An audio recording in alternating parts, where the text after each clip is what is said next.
الواحد كان فاكر ان الكرة بس هي اللي منفوخة هوا، طلع كمان ان في عقول منفوخة هوا اكتر من الصورة. يا جدعان قولوا كلام معقول. محاولة السطو على بطولات، يعني حتى وزير الاتصال الجزائري الشبكة واقعة عنده. بعدين سؤال، يعني الجزائر كانت بتلاعب نيجيريا والحكم سنغالي والكاف هو اللي بيدير البطولة، ايه علاقة المغرب بالخروج؟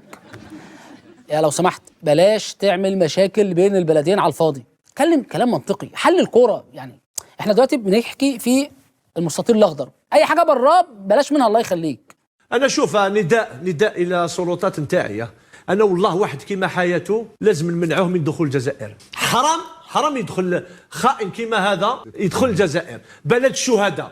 لا هو من ناحيه يدخل الجزائر ما تقلقش، مستحيل يعرف يدخل الجزائر تاني، لا هو ولا مارادونا ولا بليه، عشان حاليا عيسى حياته بقى عيسى مماته، يعني الله يرحمه مات، خرج من الحياه زي ما الجزائر خرجت من البطوله كده. تقريبا انت مش مقتنع بالاثنين صح استاذ؟ اديك طرد دلوقتي، اديك طرد، اخر تحذير ليك بجد، هطردك بعد كده. لازم تفهم ان الكوره دي مكسب وخساره، يعني ما تعملوش يا جدعان نفس المباريات بتاعتنا لما كسبتونا في مودرمان، مش لازم فتن على الهوا. اتكلم عن الماتش في اطاره الطبيعي، بعيد من فضلك عن جو المؤامرات ده. انا درت قراءه وحدي، بديت نخمم محاكين. المغرب البلد المنظم، راك تعرف المواقف نتاعها من الكيان الصهيوني.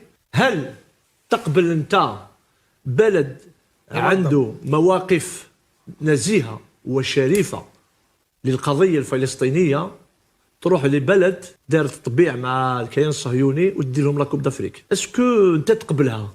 شكون يقبلها هذه؟ ما يقبلوها لكش. دونك اذا ايه، تعالى هنا، تعالى، انت رايح فين؟ انت عايز تفهمني يعني ان المغرب عشان بلد مطبعه مش هتدي البطوله للجزائر عشان مش مطبعه؟ ايه العلاقه مع استاذ؟